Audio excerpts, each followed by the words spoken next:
Hello everyone. तो wave optics के related हम पढ़ने वाले हैं। फिजिक्स का हमारा पहला चैप्टर जो होगा वो होगा इंटरफेरेंस ऑफ द लाइट। इसके बाद वाले चैप्टर भी हम इसी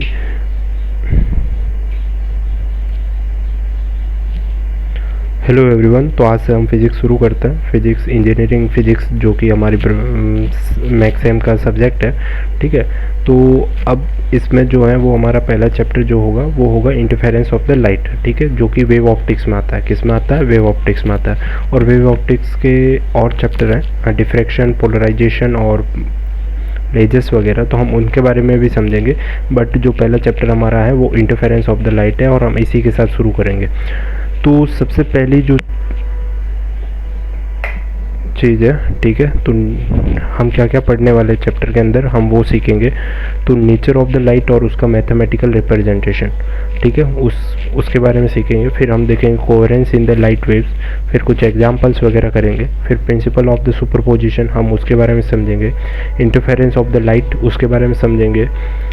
यंग डबल स्लिट एक्सपेरिमेंट को समझेंगे। फिर theory of the two coherent beam, ठीक है, और फिर इनकोहेरेंट सोर्सेस को लिए सेम फ्रिक्वेंसी के लिए हम उनके लिए समझेंगे।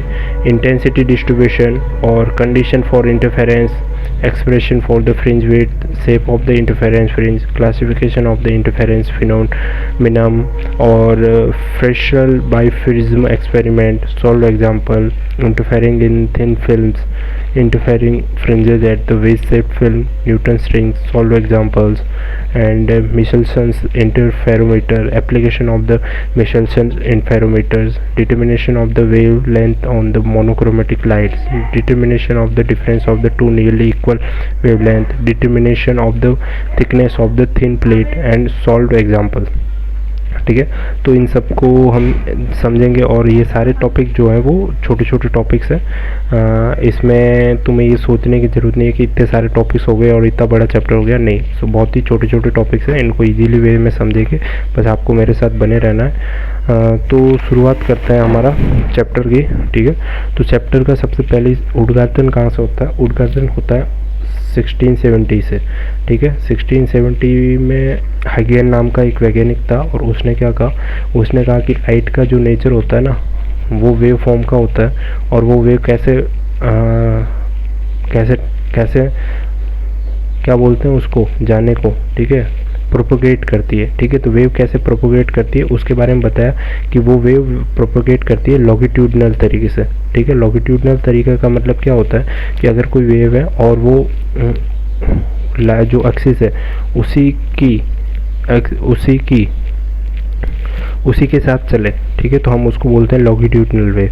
और ट्रांसफर वेव क्या होती है? जो एक्सिस है उसके ऊपर नीचे चले, ठीक है, तो उसको बोलते हैं ट्रांसफर वेव। तो ये वाली बात उसने बताई हाइगेन ने। और फिर उसने कहा कि लेकिन हाइगेन का एक ड्रॉबैक था कि उसने पोलराइजेशन को समझा नहीं पाया, ठीक है। तो इसकी वजह से हाइगेन का थ्योरी क्या होगी? गलत होगी। फिर उसके बाद फ्रेशनल नाम का वैज्ञानिक आया और उसने कहा कि वेव जो होती है वो ट्रांसफ़र होती है। ट्रांसफ़र होने का मतलब जो वेव का मूवमेंट होगा, ठीक है, जो एक्सिस के अराउंड वो परपेंडिकुलर होगा, ठीक है, ना कि उसके अलॉन्ग होगा, ठीक है। ये होता है ट्रांसफ़र का मतलब। और फ्रेशनल ने ये भी बताया कि किसी एक मीडियम की ज़रूरत होती है इस तरह के वेव को प्रोपोगेट होने के लिए, और उस मीडियम का नाम क्या बताया उसने? लुमिनियस फेरस ईथर, ठीक है, उसके बारे में इसने ये बताया। तो अब यही बात उसने फ्रेशनल ने बोली तो यहाँ से हाइगेन गलत हो गया और ये आगे। फिर क्या हुआ कि मिचेल्सन और मॉडले ने एक एक्सपेरिमेंट करा और उस एक्सपेरिमेंट की सहायता से ये बताया कि किसी भी मीडियम की ज़रूरत नहीं होती है। तो उससे क्या हो गया? फ्रेशनल गलत हो गया, ठीक है। और फिर आगे बढ़े तो 1873 में मैक्सवेल नाम का वैज्ञानिक आया और उसने कहा कि वेव जो होती है वो इलेक्ट्रोमैग्नेटिक वेव्स होती है और इलेक्ट्रोमैग्नेटिक वेव्स होती है और उसमें क्या होता है कि इलेक्ट्रिक फील्ड और मैग्नेटिक फील्ड दोनों एक दूसरे के परपेंडिकुलर होती है। कैसे होती है? इलेक्ट्रिक फील्ड और मैग्नेटिक फील्ड एक दूसरे के परपेंडिकुलर होती है और दोनों कैसे मूव करती है? जो लाइन होती है प्रोपोगेशन, जो एक्सिस होती है प्रोपोगेशन की, उन दोनों के परपेंडिकुलर होती है। इलेक्ट्रिक फील्ड और मैग्नेटिक फील्ड कैसे परपेंडिकुलर होगी कि अगर ये एक्स एक्सिस है, वाई एक्सिस और ये जेड एक्सिस है, अगर वेव एक्स एक्सिस के अलॉन्ग आ रही है तो इलेक्ट्रिक फील्ड या तो वाई पे होगी या जेड पे होगी और मैग्नेटिक फील्ड भी या तो वाई पे होगी या जेड पे होगी। इसका मतलब अगर ई यहाँ पे हो गया तो जेड कहाँ होगा? यहाँ पे, और एक्स अलॉन्ग इस तरह से। तो ये क्या होंगे? परपेंडिकुलर प्रोपोगेशन होगा वेव का, ठीक है, किसके? एक्सिस के, ठीक है। इलेक्ट्रिक फील्ड और मैग्नेटिक फील्ड परपेंडिकुलर होती है एक्सिस के और एक दूसरे के भी परपेंडिकुलर होती है। अब क्या होता है कि इलेक्ट्रिक फील्ड में जो इलेक्ट्रोमैग्नेटिक वेव है, ठीक है, लाइट क्या होगी, मैक्सवेल ने कहा कि लाइट जो है वो इलेक्ट्रोमैग्नेटिक वेव्स की फॉर्म के होती है, ठीक है। इलेक्ट्रोमैग्नेटिक वेव जो इलेक्ट्रिक फील्ड और मैग्नेटिक फील्ड से मिलकर बनी होती है उसी को हम लाइट बोलते हैं। तो उसने कहा कि जो इक्वल डिस्ट्रीब्यूशन होता है इलेक्ट्रिक फील्ड और मैग्नेटिक फील्ड के बीच में, एनर्जी का जो डिस्ट्रीब्यूशन होता है वो इक्वल होता है, ठीक है। ऐसा नहीं है कि इलेक्ट्रिक फील्ड के पास ज़्यादा एनर्जी होगी और मैग्नेटिक फील्ड के पास कम एनर्जी होगी, ऐसा नहीं है, दोनों के पास होता है और दोनों। बट प्रॉब्लम ये आती है कि जब भी हम लाइट वेव की इक्वेशन लिखते हैं तो लाइट वेव की इक्वेशन को इलेक्ट्रिक फील्ड के रूप में ही बताएंगे, ठीक है, इलेक्ट्रिक फील्ड के रूप में ही बताएंगे। तो ऐसा इसलिए करते हैं क्योंकि जो सेंसेशन ऑफ विजन होता है, ठीक है, इलेक्ट्रिक फील्ड का इफेक्टिव होता है। सेंसेशन ऑफ विजन जो होता है वो इलेक्ट्रिक फील्ड का इफेक्टिव होता है, इसलिए जो है वो लाइट वेव की इक्वेशन में आपको इलेक्ट्रिक फील्ड की फॉर्म मिलेगी। अभी ये बात आपको समझ आ जाएगी आगे। जैसे representation of the light wave है, ठीक है, तो इसको अभी समझते हैं। अगर कोई इलेक्ट्रोमैग्नेटिक वेव है, इसका मतलब क्या है कि अगर कोई लाइट वेव है और उसका लैम्बडा दे रखा है, यानी लैम्बडा देने का मतलब क्या दे रखा है, उसकी वेवलेंथ दे रखी है और फ्रीक्वेंसी दे रखी है, तो उसका क्या मतलब हो गया, ठीक है। तो इलेक्ट्रिक फील्ड क्या होगी, अगर लैम्बडा और फ्रीक्वेंसी दे रखा है और इलेक्ट्रिक फील्ड किसी पॉइंट पे निकालनी है स्पेस में, ठीक है, तो उसकी इक्वेशन ये होती है और यही इलेक्ट्रिक फील्ड क्या होगी, हमारी लाइट वेव की इक्वेशन, ठीक है। अब यहाँ पे आर जो होता है वो पोजीशन वेक्टर होता है। कौन सा पोजीशन वेक्टर होता है, स्पेस में जहाँ पे हम इलेक्ट्रिक फील्ड निकाल रहे हैं, यानी जहाँ पे हम लाइट को कैलकुलेट करना चाह रहे हैं, जिस पोजीशन पे हम देख रहे हैं, ठीक है, कि क्या होगा, प्रोपोगेशन वेक्टर होता है। ओमेगा जो एंगुलर फ्रीक्वेंसी होती है, अभी इनके बारे में समझते हैं आगे और अच्छे से, ठीक है। और ई नॉट जो होता है वो होता है एम्पलीट्यूड, ठीक है, इलेक्ट्रिकल एम्पलीट्यूड। तो ये बात समझ आ गई, ये बात आपको समझ आ गई कि जो सेंसेशन ऑफ विजन होता है, ठीक है, इसके कारण यहाँ पे इलेक्ट्रिक फील्ड में इफेक्टिव होता है, तो इसके कारण ही ऐसी इक्वेशन बनती है इलेक्ट्रिक फील्ड की। ओके, ये बात आपको समझ आई, ठीक है। तो यहाँ पे देखो E बराबर ई नॉट साइन के आर माइनस ओमेगा टी और ई नॉट कॉस के आर माइनस ओमेगा टी। अब आपको यहाँ पे दो इक्वेशन दिख रही होगी, दो इक्वेशन कैसे कि एक साइन में एक कॉस में, बट ये दोनों ही लाइट को दर्शा रही है, इलेक्ट्रोमैग्नेटिक वेव्स को दर्शा रही है, ठीक है। दोनों ही कैसे दर्शा रही है, लाइट को और इलेक्ट्रोमैग्नेटिक वेव को। अब इसको देखो, कॉस वाले को साइन में कन्वर्ट कर सकते हैं। कन्वर्ट करने के बाद आप देखो इन फर्स्ट और सेकेंड को जब आप एनालाइज करोगे तो इन दोनों के बीच का फेज डिफरेंस कितना मिलेगा आपको, π/2 का। कितने का, π/2 का, ठीक है। तो ये दोनों ही इक्वेशन सेम होगी। अब यहाँ पे मैंने ये पीछे भी बताया था कि ई नॉट का मतलब होता है एम्पलीट्यूड ऑफ इलेक्ट्रिक फील्ड, ठीक है। आपको भली बात ही पता होगा, ये सारी बातें आप बचपन से पढ़ते आ रहे हो, मतलब बचपन का मतलब 10वीं से 11वीं से पढ़ते आ रहे हो, है कि नहीं। आर का मतलब क्या हो गया, position vector of the point, ठीक है। अब यहाँ पे ओमेगा का मतलब क्या हो गया, एंगुलर फ्रीक्वेंसी, ठीक है। और एंगुलर फ्रीक्वेंसी को कैसे लिखते हैं, 2π वी, सॉरी न्यू बोलते हैं इसको, और वी तो ऐसे ही बोलने के लिए बोल दिया। तो ये क्या होगी, फ्रीक्वेंसी। तो इस तरह से एंगुलर फ्रीक्वेंसी होती है। और प्रोपोगेशन वेक्टर जो कि के है, और उसका फॉर्मूला क्या होता है, के बराबर 2π/λ। ये आपने 11th में वेव पढ़ा होगा, तब ये सारी चीज़ें पढ़ी होगी, ठीक है। तो ये आपकी बेसिक बातें आनी चाहिए, बट अभी इसमें रटने की कुछ ज़रूरत नहीं है। बस आपको ये पता होना चाहिए कि इलेक्ट्रिक फील्ड की ये फॉर्म होती है,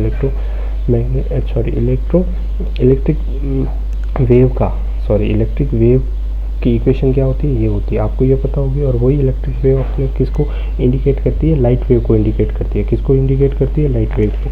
चलो, तो अगला जो टॉपिक्स है यहाँ पे हमने देखो क्या क्या देखा, कि एक तो देखा इलेक्ट्रिक फील्ड का जो है वो मैथमेटिकल रूप क्या होता है, लाइट वेव्स का, ठीक है। तो इलेक्ट्रिक वेव का मैथमेटिक रूप देख दिया, ठीक है।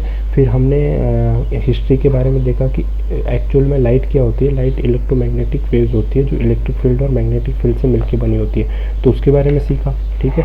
और कैसे प्रोपोगेट करती है, परपेंडिकुलर, इलेक्ट्रिक फील्ड और मैग्नेटिक फील्ड परपेंडिकुलर होती है उन दोनों के, ठीक है, किसके, जहाँ जिसके अलोंग वो प्रोपोगेशन करती है वेव्स, ठीक है। तो जो लाइट वेव्स होती है ना, कहने का मतलब ये हुआ कि जो लाइट वेव्स रहती है वो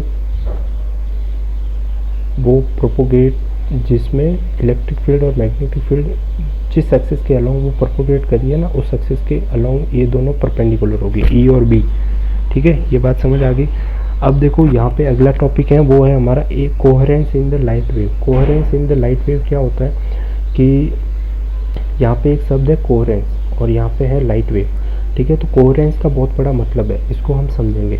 तो एक्चुअली एक कहानी समझता है। कहानी क्या समझता है कि कोई भी सब्सटेंस है ना, कोई भी सब्सटेंस बहुत सारे एटम्स मॉलिक्यूल से मिलके बना होता है, और मोस्टली क्या होता है कि एटम्स और मॉलिक्यूल जो होते हैं वो लोअर स्टेट में रहते हैं, ठीक है। लोअर स्टेट में रहते हैं क्योंकि उनके पास एनर्जी नहीं होती, और लोअर स्टेट स्टेबल स्टेज होती है, ठीक है। बट क्या होता है कि जैसे ही वो एनर्जी गेन करते हैं तो वो हायर स्टेट में चले जाते हैं, ठीक है। लेकिन वो हायर स्टेट जो होती है वो इतनी स्टेबल नहीं होती, तो उस स्टेबलनेस को वापस से प्राप्त करने के लिए वो क्या करते हैं, वापस से लोअर स्टेट में आते हैं। और लोअर स्टेट में आते हैं तो वो क्या करते हैं कि 10⁻⁸ सेकेंड में ही, मतलब इतने कम समय में वो हायर स्टेट से जाके लोअर स्टेट में वापस आ जाते हैं। तो जब हायर से लोअर स्टेट में वो वापस आते हैं तो वो इलेक्ट्रोमैग्नेटिक वेव्स का इमिशन करते हैं। किसका इमिशन करते हैं? इलेक्ट्रोमैग्नेटिक वेव्स का इमिशन करते हैं, ठीक है। तो यहीं से जो है वो लाइट वेव्स, यानी जो इलेक्ट्रोमैग्नेटिक वेव्स फॉर्म में होगी, इसका मतलब क्या फॉर्म हो गया, लाइट वेव फॉर्म होगी, ठीक है। तो इस तरह से लाइट्स जनरेट होती है। इस तरह से किसी भी कोई भी सोर्स जो है वो लाइट को इस तरह से जनरेट करता है, ठीक है। इस तरह से जनरेट करता है, ठीक है। कैसे? जब हायर स्टेज से लोअर स्टेज में एटम्स आते हैं, ठीक है, तब जो इमिशंस होता है, एटम्स के अंदर इलेक्ट्रॉन्स आते हैं, तब जो इलेक्ट्रोमैग्नेटिक वेव्स का इमिशन होता है, उसी से लाइट वेव आती है, ठीक है। वही लाइट वेव होती है। तो इस तरह से सोर्स होता है, इस तरह से सोर्स होते हैं। अब ये सोर्सेज क्या होते हैं, हर एटम से अलग अलग एटम होते हैं, हर सब्सटेंस में अलग अलग एटम होते हैं। तो हर सब्सटेंस में अलग अलग एटम होंगे तो वो अलग अलग तरह से इमिशन होंगे, ठीक है। अलग अलग तरह से अलग अलग टाइम पे हायर स्टेज पे जाएंगे, अलग अलग टाइम पे लोअर स्टेज पे आएंगे। तो रेंडमली वो है वो इलेक्ट्रोमैग्नेटिक वेव्स जनरेट करेंगे, और वो रेंडमली जो इलेक्ट्रोमैग्नेटिक वेव्स आएगी, ठीक है, उनके बीच में जो फेज का डिफरेंस होगा वो भी डिफरेंट होगा, सेम नहीं होगा, एक कांस्टेंट डिफरेंस नहीं होगा। कहने का मतलब ये हो गया कि अगर कोई एक सब्सटेंस में क्या हो रहा है कि एक वेव जो जनरेट हुई, वो वेव जनरेट होगी E0 साइन, इसकी साइन की फॉर्म की जनरेट होगी, और दूसरे में कैसी होगी, दूसरे में होगी E0 कॉस की, ठीक है। तो अब यहाँ पे, ठीक है, यहाँ पे ये हो गया। तो अब इन दोनों के बीच का फेज डिफरेंस क्या है, कांस्टेंट तो हो सकता है, बट अगले ही टाइम क्या होगा कि ये जो है कॉस की वेव साइन में कन्वर्ट हो जाएगी, क्योंकि बहुत ही छोटे टाइम के लिए ये इमिशन होता है लाइट का, ठीक है। तो इसलिए जो होता है, इसलिए हम ऐसा बोलते हैं कि जब दो डिफरेंट सोर्स लिए जाते हैं लाइट के लिए, ठीक है, तो उनके बीच का जो फेज डिफरेंस होता है वो कांस्टेंट नहीं रहता। जब दो डिफरेंट सोर्स लिए जाते हैं लाइट के, तब उनके बीच का जो डिफरेंस होता है वो कांस्टेंट नहीं रहता, इसीलिए बोलते हैं, इसलिए ही बोलते हैं। ओके, समझ गए? अब देखो, अब यहाँ पे एक कॉन्सेप्ट आता है इनकोहेरेंट और कोहेरेंट। अब कोहेरेंट का मतलब क्या है और इनकोहेरेंट का मतलब क्या है? देखो, जब जो फेज डिफरेंस है ना, ठीक है, वेव्स के बीच में, ठीक है, अगर वो टाइम के साथ चेंज हो रहा है, ठीक है, तो हम उसको बोलेंगे इनकोहेरेंट सोर्स। यानी कहने का मतलब ये है कि अगर कोई सोर्स है और उस सोर्स ने मान लो कि ऐसी वेव जनरेट करी, ठीक है, वो ऐसी वेव्स टाइम पे ऐसे ही कर रहा है, पहले तो साइन की वेव आ रही थी, अब कॉस की होगी, अब पता नहीं किसकी, ठीक है। तो इस तरह से वेव जनरेट हो रही है, ठीक है। अब इसका मतलब क्या हुआ कि टाइम के साथ साथ उसका जो फेज है, ठीक है, साइन कॉस से कॉस साइन से चेंज होने का मतलब क्या हो रहा है, फेज चेंज हो रहा है, क्योंकि साइन कॉस से कब बना होगा, जब यहाँ पे कुछ चेंज आया होगा अंदर, ठीक है, तभी ये कॉस में कन्वर्ट हुआ होगा। आगे फिर कुछ इसके अंदर चेंज आएगा कोष्टक के अंदर। और इलेक्ट्रोमैग्नेटिक वेव्स की इक्वेशन क्या होती है, E0 साइन KR-ω-t। जब इस कोष्टक के अंदर कुछ चेंज आया होगा तभी तो ये साइन से कॉस में बदला होगा, ये कोष्टक चेंज हुआ होगा। तो देखो यहाँ पे कोष्टक चेंज हुआ, यहाँ तक तो जो है वेव साइन में चल रही थी, फिर यहाँ पे वापस से चेंज होकर कॉस में चलने लगी, ठीक है। तो इस तरह से जो है वो क्या कहेंगे कि टाइम के साथ साथ जो है वो फेज चेंज हो रहा है, ठीक है, फेज का डिफरेंस, ठीक है, फेज डिफरेंस है वो क्या हो रहा है, वो चेंज हो रहा है, ठीक है, कांस्टेंट नहीं रह रहा, यानी इस वेव का और इस वेव का और फिर अगले वेव का, इन सब का फेज डिफरेंस निकालेंगे तो वो कांस्टेंट है क्या, नहीं है, तो वो चेंज हो रहा है। तो इस तरह के सोर्स को क्या बोलते हैं, इनकोहेरेंट सोर्स। और ये का ये जब कोहेरेंट सोर्स ले लिया जाए, क्या ले लिया जाए, कोहेरेंट सोर्स। तो कोहेरेंट सोर्स का मतलब क्या होता है कि जो फेज डिफरेंस है वो क्या रहेगा, कांस्टेंट रहेगा।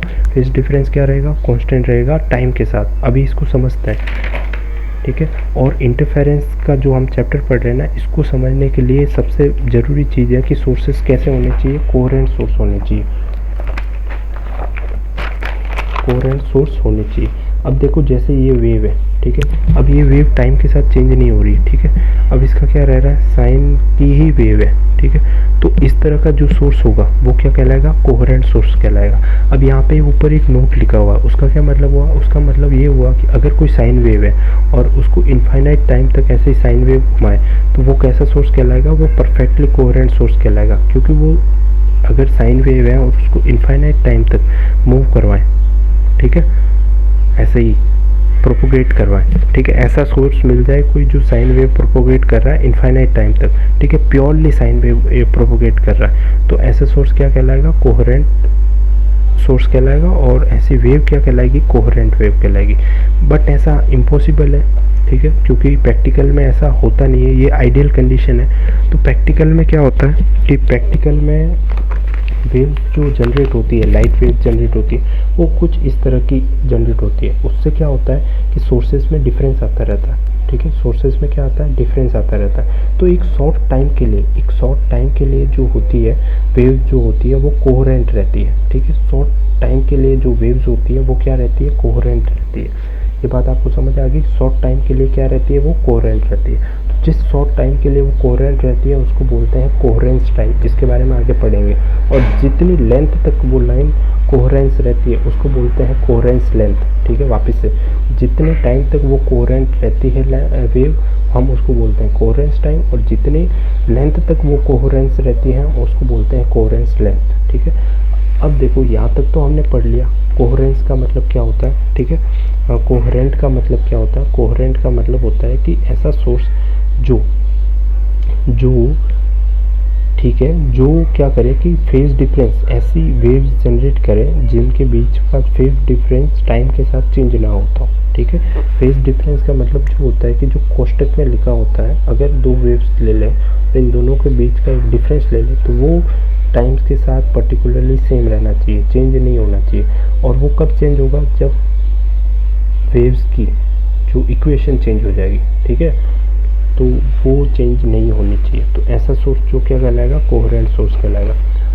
थोड़ा तेज हो गया, अब धीरे से पढ़ते हैं। तो अब जो होता है ना, कोहेरेंट सोर्स होते हैं वो दो तरह पे डिपेंड करते हैं, दो तरह का क्राइटेरिया होता है कोहेरेंट होने के लिए भी, ठीक है, दो तरह का क्राइटेरिया होता है। तो उसको समझते हैं। एक होता है टेम्पोरल कोहेरेंस, ठीक है। तो टेम्पोरल कोहेरेंस में क्या होता है कि जो फेज है ना, फेज ऑफ द वेव होता है, उसका रिलेशन होता है टाइम पे, ठीक है। अभी इसको समझते हैं, ठीक है। इंस्टेंटेनियस टाइम पे होता है, ठीक है, फेज ऑफ द वेव, यानी जो वेव का जो फेज होता है उसका रिलेशन किससे होगा, टाइम से। और एक होता है स्पेक्ट्रिकल कोहेरेंस, उसमें जो होता है फेज का जो वेव का फेज होता है ना, उसका रिलेशन किससे होता है, डिस्टेंस से। अभी इसको समझेंगे, आपको क्लियर हो जाएगा। जैसे देखो, किसी सब्सटेंस से ये वेव जनरेट हुई इस तरह की, बट ये जो वेव है मान लो कि इतने टाइम तक कोहेरेंट रही, ठीक है, मतलब इतने टाइम तक इसमें क्या करा, अपना साइन की फॉर्म में रही या कॉस की फॉर्म में रही, एक पर्टिकुलर फॉर्म में रही, ठीक है। इसका मतलब क्या हुआ कि इतने टाइम तक इसने फेज में कोई भी चेंज नहीं करा, ठीक है। तो इसका मतलब क्या हुआ कि इनिशियल फेज अगर हम 0 मान लें और यहाँ पे कुछ और मान लें तो वो जो फेज डिफरेंस है वो कांस्टेंट रहा इस टाइम के लिए, ठीक है। तो ऐसा सोर्स क्या कहलाएगा, कोहेरेंट सोर्स कहलाएगा। और कितने टाइम तक रहा, ठीक है, कोहेरेंस टाइम कहलाएगा, ठीक है। तो अब इसमें क्या हुआ कि जो फेज था ना वेव का, वो टाइम पे डिपेंड कर रहा है, ठीक है, कि कितने टाइम तक इसका फेज कांस्टेंट रहा या कितने टाइम तक चेंज हुआ, उस पे डिपेंड कर रहा है। तो ऐसा जो सोर्स होगा ना उसको बोलते हैं टेम्पोरल कोहेरेंस सोर्स, ठीक है। एक तो ये क्राइटेरिया होता है, ठीक है। अब आपको ये बता दो कि ये जो ऐसी वेव की फॉर्म होती है उसको बोलते हैं वेव ट्रे, इसमें घबराने की बात है नहीं, ठीक है।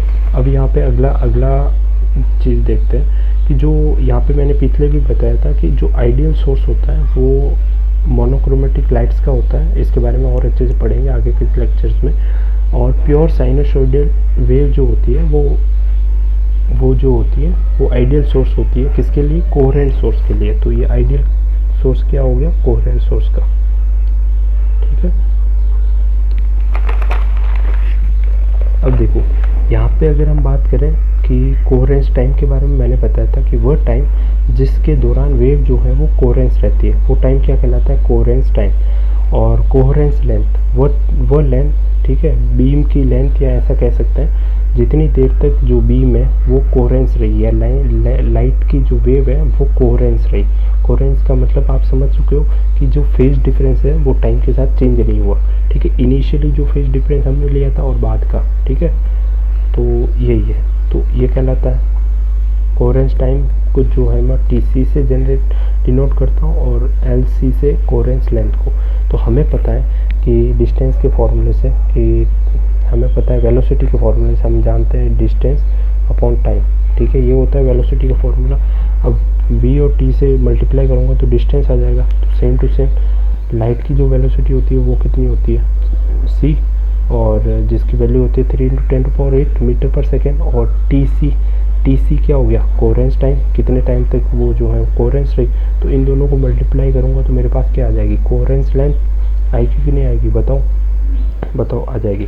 अब ये जो होता है ना वो क्या होता है? टीसी जो होता है, हमें पता है कि टाइम पीरियड जो होता है वो 1/v के न्यू, जो इसको हम फ्रीक्वेंसी बोलते हैं, उसके 1/v होता है। जो टाइम पीरियड होता है वो इसके इक्वल होता है 1/v के। अब यहाँ पे देखो टीसी किसके इक्वल आ गया? Delta we not. अब ये डेल्टा वी नॉट क्या है? बैंड विड्थ है, band width of a source, ठीक है। ये इसका मतलब क्या हुआ कि इतने टाइम के दौरान, ठीक है, इतनी फ्रिक्वेंसी डिफरेंस के दौरान उसने क्या करा? कोहेरेंसी दिखाई, ठीक है। तो डेल्टा वी यहाँ पे क्या होगा? क्या होगा? इन्वर्सली प्रोपोर्शनल होगा band width of a surface, ठीक है। तो डेल्टा वी क्या हो गया? Band width of a surface, समझ गए। टीसी किसके इक्वल आ गया? 1/डेल्टा वी। अब यहाँ पे आप जब इसमें रखोगे टीसी की जगह तो एलसी बराबर क्या आ गया? सी इंटू 1/डेल्टा वी। तो ये एक और इक्वेशन आ गई कोहेरेंस लेंथ निकालने की। अब कोहेरेंस लेंथ क्या होती है? जितनी लेंथ तक वो कोहेरेंस रहा, ठीक है, वेव जो है वो जितनी लेंथ तक। अब जैसे मान लो कि कोई वेव है और इस तरह चल रही है, फिर ऐसे होगी। अब मान लो इतनी लेंथ तक ये कोहेरेंस रही, यहाँ से लगा के यहाँ तक, ठीक है। तो ये लेंथ जो होगी वो मेरी होगी एलसी, और जितने टाइम तक रही वो मेरी क्या होगी? टीसी, समझ गए। अब देखो यहाँ पे ये आ गया एलसी, टी की जगह हम डेल्टा वी रख लिया। अब आपको पता है, क्या पता है कि वी न्यू बराबर क्या होता है? ये वी नहीं मानना है, फ्रिक्वेंसी बराबर क्या होता है? सी बाई लैम्बडा। अब देखो मैंने दोनों और क्या करा? डिफ्रेंशिएट करा। डिफ्रेंशिएट करने में क्या होता है? D V upon D T, यहाँ पे भी कर दो माइनस डी वी अपॉन ये आ जाएगा, फिर डी टी से डी टी काट देना, ठीक है। और डी को मैंने डेल्टा में कन्वर्ट कर दिया, ऐसा कर सकते हो समझने के लिए। तो देखो ये आ गया डेल्टा वी की जगह। अब हमें पता है कि एल सी बराबर क्या होता है ये, और टी सी बराबर क्या होता है ये। अब डी वी की जगह डेल्टा फ्रिक्वेंसी की जगह क्या रख सकता हूँ? ये सब रख सकता हूँ। तो जब मैं ये सब रखूँगा तो ये आ जाएगा टी, और फिर मेरे को पता है सी टी कितना होता है ये, तो जो कोहेरेंस लेंथ आई वो कितनी आ जाएगी इसमें। अब ये क्या कहलाएगा? बैंड विड्थ जो है वो वेवलेंथ कहलाएगी, और ये डेल्टा वी क्या कहलाती है? बैंड विड्थ फ्रिक्वेंसी कहलाती है, ठीक है, सोर्स की। ये बात आपको समझ आ गई होगी। अगला, ठीक है। अब यहाँ पे एक और चीज़ है, वो है कि क्वालिटी फैक्टर। अब क्वालिटी फैक्टर का क्या काम होता है कि जो स्पेक्ट्रल लाइन से होती है। अब स्पेक्ट्रल लाइंस क्या होती है? आपने हाइड्रोजन वाला चैप्टर पढ़ा होगा 11th में, तो आपको पता होगा कि इस तरह से एटम्स के अंदर जो है वो लाइनें होती है, और ऐसे जो है वो लाइनें बनाते हैं, तो हम उनको स्पेक्ट्रल लाइनें बोलते हैं। तो आपने पढ़ा होगा, ठीक है, बामर वगैरह सब आपने पढ़ा होगा। तो इनकी जो है प्योरिटी को फाइंड आउट करने के लिए एक फैक्टर दिया जाता है, उसको बोलते हैं क्वालिटी फैक्टर। और उसको कैसे फाइंड आउट करते हैं? Lambda upon delta lambda. Delta lambda क्या है? बैंडविड्थ, ठीक है। ये भी क्या है? बैंडविड्थ फ्रीक्वेंसी, और ये बैंडविड्थ वेवलेंथ है, ठीक है, वी। ये समझाऊंगा कि कैसे कैलकुलेट करते हैं, वो समझाऊंगा। तो इन दोनों के रेशियो को क्या बोलते हैं? Quality factor. ठीक है। तो अब जो एल क्या आया था, एल हमारा आया था टी सी डेल्टा एल। तो अब जो है वो मैं यहाँ पे क्या कर सकता हूँ, तो टी सी की जगह ये आ गया। आप देखो ये यहाँ पे मैं क्या लिख सकता हूँ, क्यू लिख सकता हूँ। देखो आप क्यू लिख सकता हूँ, तो ये तो प्योरिटी फैक्टर भी बोलते हैं इसको और क्वालिटी फैक्टर भी बोलते हैं, कुछ भी बोल सकते हो, ठीक है, एक ही चीज़ है। अब देखो यहाँ पे एक और केस कि जब डेल्टा 0 हो जाएगा तब कितना हो जाएगा, यहाँ पे 0, ठीक है। तो एल कितना आ जाएगा, इनफाइनाइट। अगर एल इनफाइनाइट आ गया इसका मतलब क्या हो गया कि कोहेरेंट सोर्स इनफाइनाइट टाइम तक क्या कर रहा है, कोहेरेंसी दिखा रहा है। तो इसका मतलब क्या हुआ कि वो आइडियल सोर्स हुआ कि नहीं हुआ, आइडियल सोर्स हो जाएगा। ओके, बस यही बताया गया। अब देखो यहाँ पे क्वेश्चन लेते हैं। क्वेश्चन क्या है कि अगर लैम्बडा 1 दे रखा है और लैम्बडा 2 दे रखा है आपको, ठीक है। अब ये लैम्बडा 1 और लैम्बडा 2 क्या है, ये वेवलेंथ है, ठीक है, लाइट वेव्स की। और आपको एक लैम्बडा दे रखा है पर्टिकुलर, ठीक है। और आपसे पूछा है कि इसका जो है वो कितने टाइम तक, ये किसी एटम का कंडीशन दे रखा है, सोडियम एटम का ये, ठीक है। अगर सोडियम एटम सोर्स है और आपके पास ये सब कुछ वैल्यू दे रखी है, ठीक है, लैम्बडा 1 से लैम्बडा 2, मतलब ये तरंग दैर्ध्य यहाँ से यहाँ तक आती है, ठीक है। और इस तरंग दैर्ध्य पे ये जो है वो बाहर निकलती है लाइट वेव्स, ठीक है। जैसे कहने का मतलब ये हो गया, इस तरह से जो इलेक्ट्रॉन होता है, तो ये जो लाइट वेव निकलेगी उसका जो लैम्बडा है वो ये है, और ये यहाँ पे लैम्बडा 1 और यहाँ पे लैम्बडा 2, इसका कहने का मतलब ये है, ठीक है। तो अब यहाँ पे क्या करते हैं कि सबसे पहले डेल्टा लैम्बडा निकालते हैं, ठीक है। डेल्टा लैम्बडा क्या है, डेल्टा लैम्बडा है क्या बोलते हैं इसको, बैंडविड्थ, ठीक है, बैंडविड्थ ऑफ ए सोर्स। तो बैंडविड्थ सोर्स कैसे निकालते हैं, लैम्बडा 2 माइनस लैम्बडा 1। तो यहाँ पे लैम्बडा 2 माइनस लैम्बडा 1 करेंगे तो 6 में से 90 जाएगा तो पीछे कितना बचेगा, 6 एंगस्ट्रॉम, फिर ये है। तो क्वालिटी फैक्टर हम निकाल लिया, हमने ये क्वालिटी फैक्टर निकाल लिया, ये आ जाएगा। और फिर एलसी निकाल सकते हैं कि इतनी लेंथ तक ये जो सोर्स है वो कोहेरेंस रहेगा और इतने टाइम तक ये सोर्स है वो कोहेरेंस रहेगा।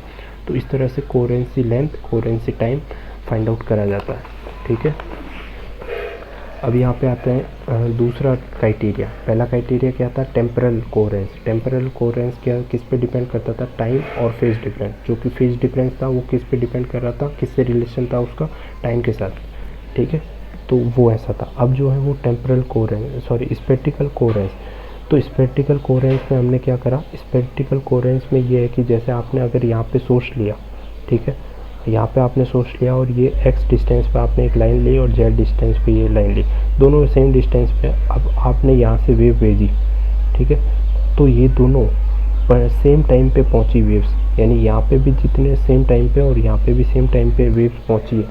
तो ठीक है, तो ऐसा जो सोर्स होगा हम उसको बोलते हैं स्पेक्ट्रिकल सोर्स, ठीक है। या इस तरह की जो कंडीशन होगी ना हम उसको बोलते हैं स्पेक्ट्रिकल कोहेरेंस। इसमें क्या होता है कि जो फेज डिफरेंस होता है वो डिस्टेंस के साथ संबंध होता है। अगर मैं जेड को आगे पीछे कर दूं तो फिर क्या होगा कि डिस्टेंस चेंज हो जाएगी, तो फिर ये और ये दोनों वेव्स जो निकली, ठीक है, इस साइड और इस साइड, ये दोनों कोहेरेंस नहीं रहेगी, ठीक है। इसका मतलब ये हो गया, अगर डिस्टेंस चेंज होती कोहेरेंसी खत्म हो गई तो फिर किस तरह का कोहेरेंस, ठीक है, तो ख़त्म होगी, तो फिर वो स्पेक्ट्रिकल कोहेरेंस नहीं होगा। वैसे कि वैसे टाइम टेम्परल कोहेरेंस में भी था, अगर टाइम के साथ कोहेरेंसी ख़त्म हो जाती है तो वो टेम्परल कोहेरेंस नहीं रहा, ठीक है। अब यहाँ पे इसको भी कैलकुलेशन करनी होती है कुछ, कि जो डिस्टेंस होती है वो कितनी रखनी चाहिए कि स्पेक्ट्रिकल कोहेरेंस आ जाए, ठीक है। जो डिस्टेंस होती है वो कितनी रखनी चाहिए कि स्पेक्ट्रिकल कोहेरेंस आ जाए। तो यंग डबल स्लिट का एक्सपेरिमेंट लेते हैं। एक सोर्स लिया हमने S और उसका जो सोर्स की साइज है वो है A, और यहाँ पे ले लिया S1 और यहाँ पे ले लिया S2। दो डिस्टेंस पे हमने ये ले लिया, जो कि सोर्स से कितनी डिस्टेंस पे है, D डिस्टेंस पे, इस जगह पे हमने लिया, ठीक है, सेम डिस्टेंस पे लिया, D डिस्टेंस पे पर्टिकुलर मेन सोर्स से। अब ये इन दोनों के बीच की डिस्टेंस कितनी मान ली, D, और हमें ये D निकालना है, ठीक है। ये D क्यों निकालना है, क्योंकि हमें ये पता करना है कि इन दोनों के बीच, यानी इन दोनों के बीच में कितनी मिनिमम डिस्टेंस रहे जिससे की वजह से स्पेक्ट्रिकल कोहेरेंस आ जाए। तो हमें पता है कि जो थीटा होता है, ठीक है, सॉरी यहाँ पे आप एक बार देखें, एक कंडीशन होती है, ठीक है, इस तरह की चीज़ों के लिए, तो वो कंडीशन आप याद कर लीजिए। उस कंडीशन क्या होती है कि ये D/D, ठीक है, ये तो थीटा हो जाएगा, same to same lambda by a इससे छोटा होगा, ठीक है। ये कंडीशन आपको डिफ्रैक्शन वगैरह में समझेंगे हम इस कंडीशन को और अच्छे से, बट अभी के लिए आप ऐसा याद रख लीजिए, ठीक है। तो D by D less than equal to होगा किससे, इससे, ठीक है। यहाँ पे ए क्या है, साइज ऑफ पे सोर्स, यानी कितने साइज का सोर्स है। अब देखो ये वाली चीज़ समझ आ गई। अब मैं क्या करूँगा, इस कैपिटल डी को इस तरफ भेजा तो ये आ गया मेरे पास। अब मैं क्या कर सकता हूँ, मैक्सिमम डी क्या होगा, इसके इक्वल वाला, बाकी डी तो इससे छोटा ही होगा, मतलब इसकी वैल्यू अगर 5 है, ठीक है, तो मैक्सिमम क्या होगा, इक्वल टू 5, और बाकी क्या होंगे, बाकी छोटे, ठीक है। तो इसलिए मैंने डी मैक्स इक्वल टू करा, क्योंकि हमें मैक्सिमम लेंथ चाहिए जो पता चल सके। अगर हमें डी मैक्स पता चल गया तो हम उससे बाहर कुछ नहीं निकालेंगे, और उससे कम डिस्टेंस रख के हम स्पेक्ट्रिकल सोर्स निकाल सकते हैं, ठीक है। तो ये जो डिस्टेंस है इन दोनों के बीच की मैक्सिमम डिस्टेंस, हम इसको बोलते हैं स्पेक्ट्रिकल कोहेरेंस लेंथ, ठीक है। क्या बोलते हैं, स्पेक्ट्रिकल कोहेरेंस लेंथ। तो इसको क्या लिखेंगे, एल डब्ल्यू से लिखते हैं, ठीक है, ये लैम्बडा। और ये जो ए बाई डी है ना, इसको देखो डी को नीचे लिखा है यार, ये इस डी को मैं लिख सकता हूँ थीटा, ठीक है। यहाँ पे ये है थीटा, और ये थीटा क्या है, ए बाई डी, ठीक है। अभी ये याद करना है, ये सारी चीज़ें बाद में सीखेंगे। ए जो है वो साइज है सोर्स की, और डी ये है, इनके बीच का डिस्टेंस।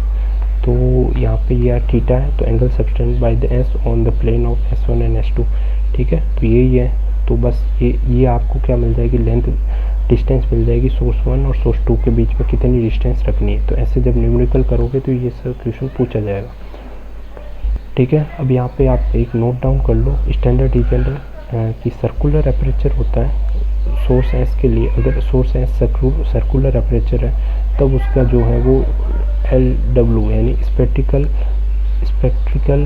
कोहेरेंस लेंथ, ठीक है, जो कि क्या होती है इन दोनों के बीच की डिस्टेंस, वो कितनी होनी चाहिए, इतनी होनी चाहिए, इसके इक्वल होनी चाहिए, ओके।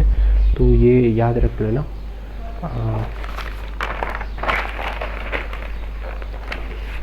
तो हमने क्या क्या पढ़ा, हमने पढ़ा टेम्पोरल कोहेरेंस और स्पेक्ट्रिकल कोहेरेंस, यानी दो क्राइटेरिया होते हैं कोहेरेंसी लाने के लिए, ठीक है।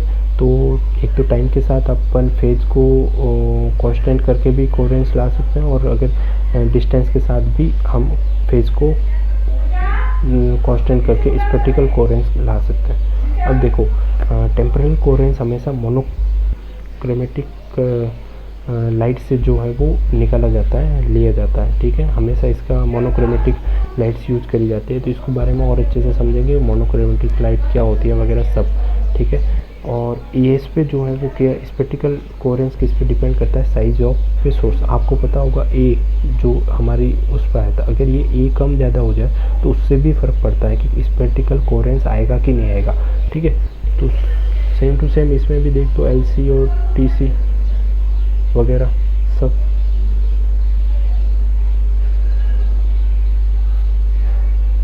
सब आ जाएगा, ठीक है। अब यहाँ पे जैसे है मिशेल्सन इंटरफेरोमीटर, ठीक है, ये इसका एग्जांपल है जिसमें हम टेम्पोरल कोहेरेंस का यूज करेंगे, और ठीक है।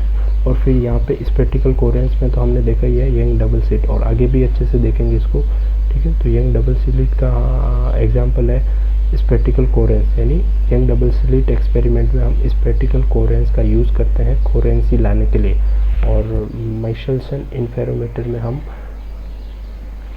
टेम्पोरल कोहेरेंस का यूज़ करते हैं कोहेरेंसी लाने के लिए, ओके। घबराना नहीं है और यहाँ पे कंफ्यूज नहीं होना है। अब यहाँ पे ये चीज़ याद रख लो कि जो आइडियल सोर्स होता है, ठीक है, टेम्पोरल में, उसकी जो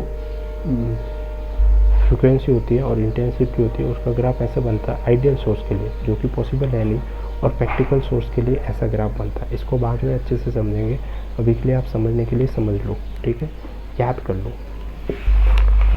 तो अभी कुछ क्वेश्चंस देखते हैं।